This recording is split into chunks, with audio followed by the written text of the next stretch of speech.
तो चलिए दोस्तों, रेड शर्ट का चैप्टर 7 शुरू करते हैं। चा से हुक, मन में सोचते हुए। सच में आज मैंने पहली बार महसूस किया कि शायद अब मैं मिज़ू को फिर कभी नहीं देख पाऊंगा। पता नहीं क्यों ऐसा लग रहा है जैसे मेरी जिंदगी का सबसे खुशनुमा समय धीरे धीरे मुझसे फिसलता जा रहा है। क्या मैं इस खुशी को बचा कर रख पाऊंगा? पता नहीं क्यों दिल में एक अजीब सी बेचैनी है, जैसे कुछ बहुत कीमती हमेशा के लिए मुझसे छिनने वाला हो। क्या मैं सब कुछ ठीक रख पाऊंगा? मिजू, चासेहू की पत्नी रसोई से पुकारती है। अरे जल्दी आओ ना, नाश्ता ठंडा हो रहा है। देखो घड़ी में टाइम भी हो गया है। मैंने सब कुछ टेबल पर लगा दिया है। तुम वहां ऐसे खड़े क्यों हो? जल्दी से नाश्ता कर लो वरना ऑफिस के लिए देर हो जाएगी। क्या हुआ तुम्हें? तुम कुछ बोल क्यों नहीं रहे? थोड़ा रुक कर। मैं नाश्ता करके डॉक्टर के पास जाऊंगी, इसलिए घर पर नहीं रुकूंगी। सोच रही हूं डॉक्टर के बाद मां से भी मिलाऊं, इसलिए अगर मैं देर से लौटूं तो चिंता मत करना। चासेहुक हल्की मुस्कान के साथ। हाँ मिजू, मैं तुम्हारी हर बात ध्यान से सुन रहा हूं और धन्यवाद। इस हालत में भी तुम मेरे लिए खाना बना रही हो, इसका एहसान मैं कभी नहीं भूलूंगा। तुम डॉक्टर को दिखाकर सीधे अपनी मां के पास चली जाना। मैं तुम्हें लेने आ जाऊंगा, तुम चिंता मत करना। मिजू, थोड़ा चिढ़ते हुए पर प्यार से। तुम्हें आने की कोई जरूरत नहीं है, मेरी मां का घर पास ही है। मेरे लिए मत सोचो, समझे? अचानक किसी और की आवाज गूंजती है, रहस्यमयी और डरावनी। रहस्यमयी आवाज। किसने कहा कि सब कुछ ठीक हो गया है चासेहुक? क्या तुम्हें लगता है कि तुम इतनी आसानी से चैन की सांस ले पाओगे? तेरी शांति मैं तबाह कर दूंगा। मिजू, चौंकते हुए। क्या हुआ? क्या खाना अच्छा नहीं बना? तुम कुछ बोल क्यों नहीं रहे हो? क्या तुम मेरी बात सुन रहे हो? रहस्यमयी आवाज फिर गूंजती है। कर्ज के कारण मुझे और मेरे बच्चे को पकड़ लिया गया है। इस श्राप के लिए सिर्फ तुम जिम्मेदार हो। अब रोने से कोई फायदा नहीं, तुम्हारी सफेद शर्ट अब लाल हो चुकी है। जाकर उसे धो आओ, ताकि तुम्हारी जिंदगी की ये रेड शर्ट फिर से सफेद हो सके। चासे हुक गंभीर और अपराध बोध से भरा। मिजू, तुम सही कह रही हो, ये सब मेरी गलती है और मैं ही इसके लिए जिम्मेदार हूं। ठीक है, मैं थोड़ी देर में आकर खाना खाऊंगा। तुम बस खाना तैयार रखना। चासे हुक टूटे हुए स्वर में। पर क्या फायदा? मैं कुछ भी नहीं कर पाया, सच में। सब कुछ एक ही पल में खत्म हो गया। मेरी सारी खुशी। मैंने अपनी सबसे कीमती चीज खो दी। कट टू मानसू के साथ सीन। मानसू सोचते हुए, ये चासेहुक अब तक कितनों को मार चुका है? सच में ये सोचकर मैं हैरान हो जाता हूं। मानसू धीरे से, क्या तुम सो गए हो चासेहुक? उठो, खड़े हो जाओ प्लीज। ये सब बंद कर दो। मैं नहीं चाहता कि तुम और आगे बढ़ो। मैं सोच रहा हूं कि इस समस्या को कैसे हल किया जाए। हाँ।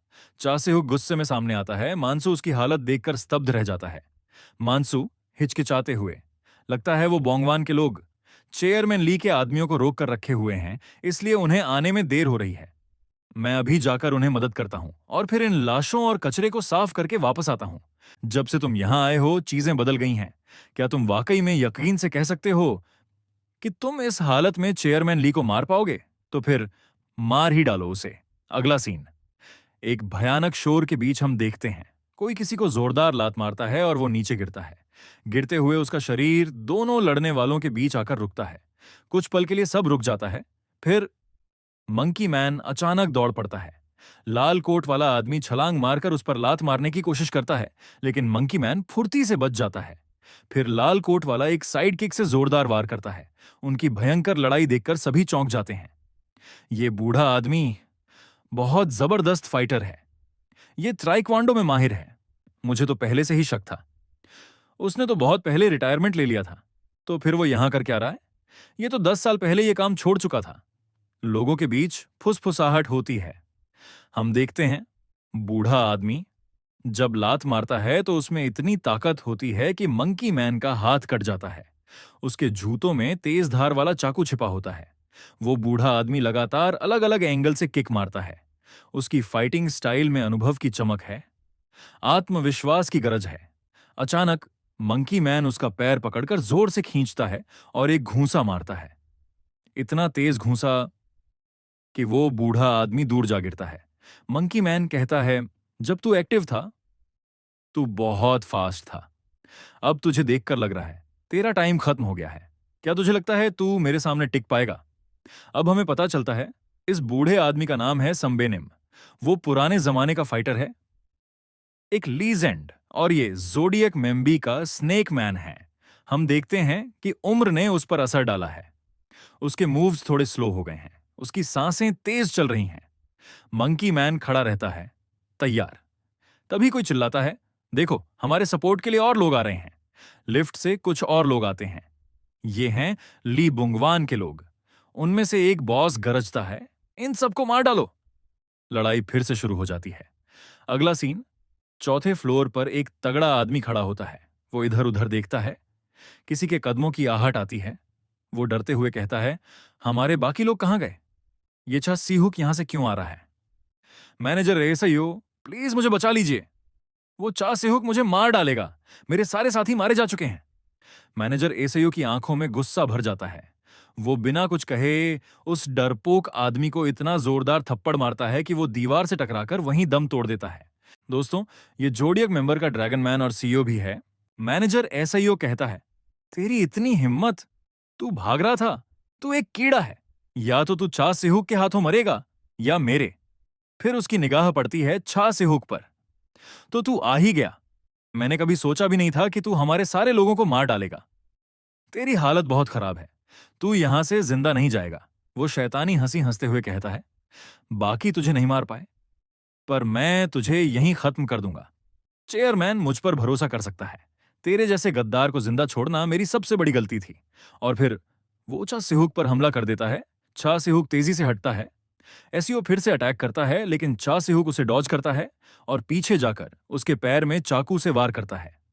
एसईओ दर्द से चिल्लाता है और गुस्से में हमला करता है। चा सिहुक सभी वारों को डॉज करता है। बचने के लिए वो सामने पड़ा फायर एक्सटिंग्विशर फेंक देता है और उसी पर मैनेजर का वार जा लगता है। मैनेजर हंसते हुए कहता है, तुझे लगता है तेरी हालत में तू मुझसे फाइट कर पाएगा? छा सिहुक का चेहरा थकान से झूल गया है, लेकिन उसकी आंखों में एक आग है। वो अचानक पलटकर मैनेजर के हाथ पर चाकू से कट मार देता है। मैनेजर का हथियार गिर जाता है। छा सिहुक को मौका मिल गया है। वो उस पर झपटता है। हमें उसका वार नहीं दिखाया जाता, लेकिन साफ है मैनेजर एसईओ अब जिंदा नहीं बचा। अगला सीन, चेयरमैन के रूम में हलचल है। सर, बाहर बहुत शोर हो रहा है। लगता है छा सिहुक मर गया। तभी वॉकी टॉकी से आवाज आती है, सर मेरी आवाजें सुन रहे हैं? बोंग वान के लोग जीत रहे हैं। हमारे लोग मारे जा रहे हैं। हमारे top fighter dog, chicken, pig minus सभी हार चुके हैं। यहां तक कि मंकी मैन भी हार गया है। अब हम क्या करें? दृश्य बदलता है। लोग डरते हुए चिल्ला रहे हैं, यहां से भागो। ये बूढ़ा आदमी बहुत स्ट्रांग है। अगर अब नहीं भागे तो मारे जाएंगे। सब भागने लगते हैं। फिर से छा सिहुक की लड़ाई दिखती है। मैनेजर एसईओ का अटैक छा सिहुक डॉज करता है और सीधा उसकी छाती में चाकू घोंप देता है। फिर धीरे से चाकू निकालता है। एसईओ थरथराते हुए कहता है, रुलो, एक झटके में जान लेना आसान है, लेकिन मौत के करीब जाकर मरने का एहसास कुछ और ही है। छा सिहुक ठंडी आवाज में कहता है, सोच रहा था तू अच्छा फाइट करेगा, पर तू बहुत घटिया निकला। तू बहुत कमजोर है। एसईओ गुस्से में चीखता है, क्या तुझ में इतनी हिम्मत है? मैं कमजोर नहीं हूं। मैं हूं इस कंपनी का सबसे ताकतवर फाइटर। मैं तुझे यहीं मार डालूंगा। अंतिम सीन, चेयरमैन का रूम। दरवाजा खुलता है। कोई कहता है, मैंने पहले ही कहा था मेरी देखभाल के लिए इतने लोगों को भेजने की जरूरत नहीं थी। मुझे देखकर सब सीरियस क्यों हो गए? मैंने तो कोई सीरियस बात नहीं की। असल में तूने ही उन्हें भेजा था, इसलिए मैंने तेरे लोगों की उल्टी देखभाल की है। चा से हुक गुस्से में सामने आता है। अब हमारे बीच का हिसाब पूरा होगा। सामने आ चेयरमैन ली। अब वक्त है हिसाब बराबर करने का। ये पठ यहीं समाप्त होता है।